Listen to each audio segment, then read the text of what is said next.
maamulka kan Puntland ee la leeyahay khaatuma ka mid ahaan jirtay dhulbaanta ka mid ahaan jiray warniyow January ugu dambaysa January haddii waxa weeye doorasho la aadana dee doorashada hore baa looga reebay dhulbaanta xageeba ka soo baxaya anuu nin garawey ka soo baxbo asma sheegin haddii la yiraahdo dastuurka ha lagu laabto lix ha lagu laabtan waxa kan odayaal baa soo saxiixa taana horta ku qanaa waxa kan odayaal baa soo saxiixa marka ma dad baa odayaashoodii iyo halgankooda intay meel iska dhigaan garajaac miya saxiixay waxa fiican dadka inaad garashadu iyo aqligu inuu shaqeeyo fiican khaatuma maamul ma buuxisay yes oo see ku buuxisay sharciga ay galmudug ku buuxisay inay tahay maamul goboleed kamida maamul goboleedyada Soomaaliya sharciga ay ku buuxisay bay ku buuxisay oo waliba ay kaga fara dhuuban tahay oo ay kaga awood badan tahay kagana waxa weeyana sameecad badan tahay oo maxay tahay wayna qeexa qof weyn wax qeexi kara okay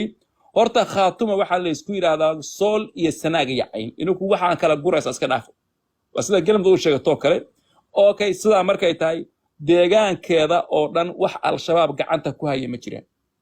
waa symbol waa waxyaalo aad u muhiimsan beesha caalamka dhaqaalaha kaga baxaya ma jirto dawladda Soomaaliya taageero uma baahna amisom loogama baahna waa deegaankeeda waa ammaan waxba kama jiraan okay waxay haysataa ciidan aad u awood badan oo dawlad 32 sano jirtay dumisay maanta garaadadii waxa looga yeeray Ethiopia maxaa loogu yeeray waxaa loogu yeeray dawladii cuntay dawladii 32 sano Ethiopia BRF ay dhisaysay oo manasana waa u dhisay hubkeedina way la wareegtay way la cuntay waxay khasab ku noqotay inay u yeeraan oo ay kala hadlaan amnigooda iskaashan la yeeshaan waxay kaloo ay tagayaan mar dhow oo maalmaha soo socda dee meeshaan la jasiira Carabiya oo Dubai meeshaan loo yaqaano iyo Turkiga labadaba sheekada meel ku qorta marka khaatuma waxa la yiraahdo waxay samaystaa walaalayaal fiirsha waxay samaystaa waxa la yiraahdo maamul shalay markay Puntland dhisay wal waxa rabnaa waxaan qeexo horta Puntland goorma dhis Puntland waxa dhisay 1991 anaga hadda inii sheegay 7 sano dawlad ahayd ama maamul ahayd markay khaatumo iyo dhulbahanta iyo warsangel ku soo biiray anaga hadda inii sheegay Xasan Abshir ninkii loo rajay gudoomiye ka ahaan jiray sida hadda hogaamiyahan oo kale loo sameeyay markii lagu soo fashilmay shirkii Qaahira oo ninkii la oran jiray gabiyo aw naga soo raaci jiray waxa way sartii carta oo la geyn lahaa boosaaso loo wareejiyay lisku fahmi waayay Puntland markaas ay soo noqotay hartiga markaas la isugu yeeray xataa waxa loo yeeray Marreexaan iyo Habargiri horta Puntland markaas magaca ayaa loo bedelay waan la balaari okay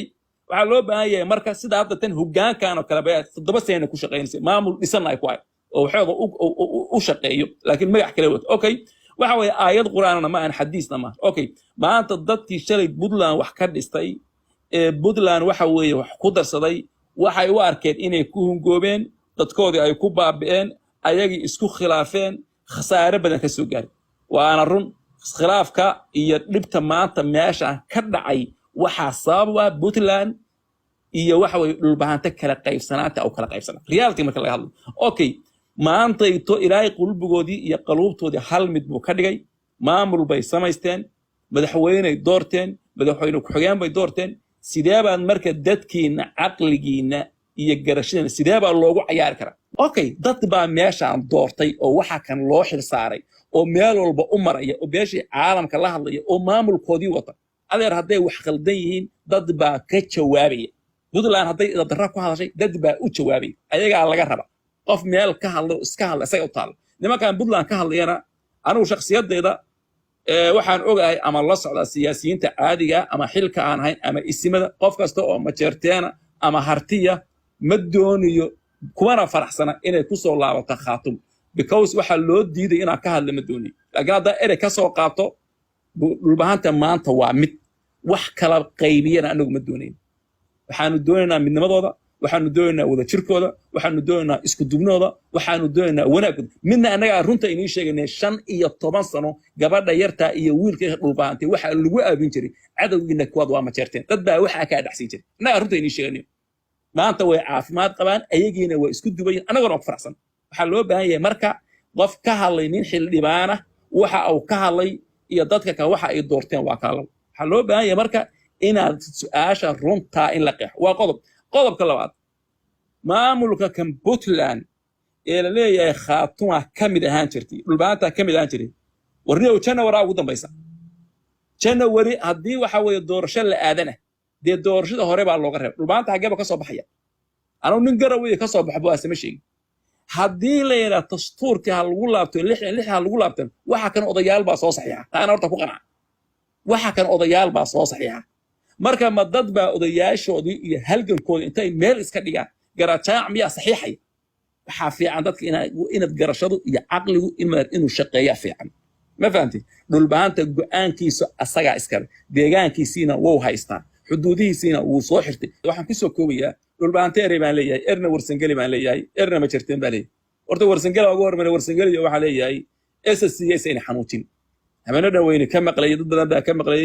inaad ermacaane waxa anagu jeclaan lahayn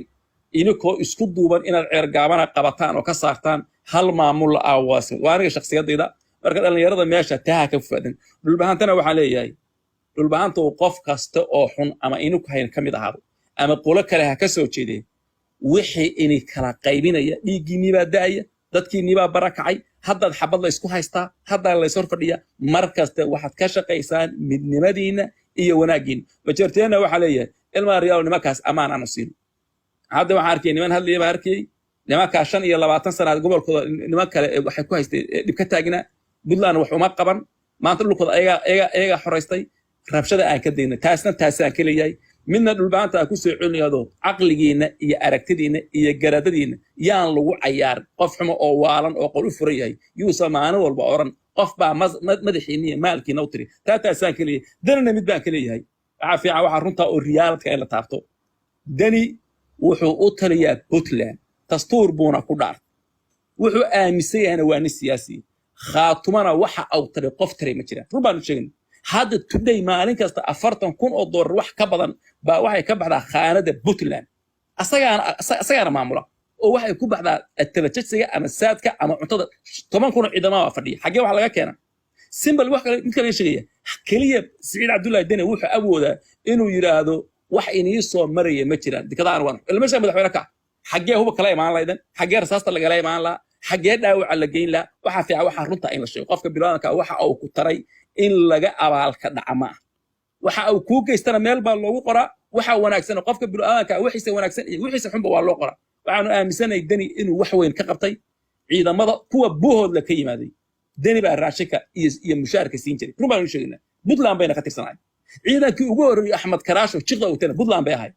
kuwa mudug laga keenay Puntland bay ahayd taangiyaasha mudug laga keenay baabuurta lagu soo qaday Saciid Cabdullaahi lacagta bixiyana ama in la soo reebaan ogi ma fahant waxa marka loo baahan yahay taas markaan leeyahay Saciid Cabdullaahi lacagta ma lahayn Puntland dhulbaanta qayb kamid ahay waxbayna ku darsadeen xaq bayna u lahaayeen waxa la siiyay ama loogu deeqay maana waa waxay lahaayeen laakiin ninka meesha fadhiya ee midda daabkeeda hay kaas ah wuuna ku maadsan yahay waana ku maadinayna laakiin kuma taageersanin mana soo dhaweynayno inuu yiraahdo Puntland bay kamid yihiin waxa mid asagana soo dhaweynay dhaashana soo dhaweynay kii gudoomiyaha baarlamaanka baana soo dhaweynay dastuurka leeyni sheegayna mar soo akhriya xarar dheere iyo ceergaab iyo ceerafooyin buu ku qoray shalay gabar baa caruurteeda bam ku qara oo afar ilmood meel ka yaala waxana xanuujinaya jaanay ma aha wax lagu dheeldheeli karo dalashada iyo dhiiguna cayaar ma idab darrada iyo qolkaan la soo furayo iyo dadkaan la kala gurayo iyo aadan meelaan lagu hayo inuu dadka laga day waan islaamay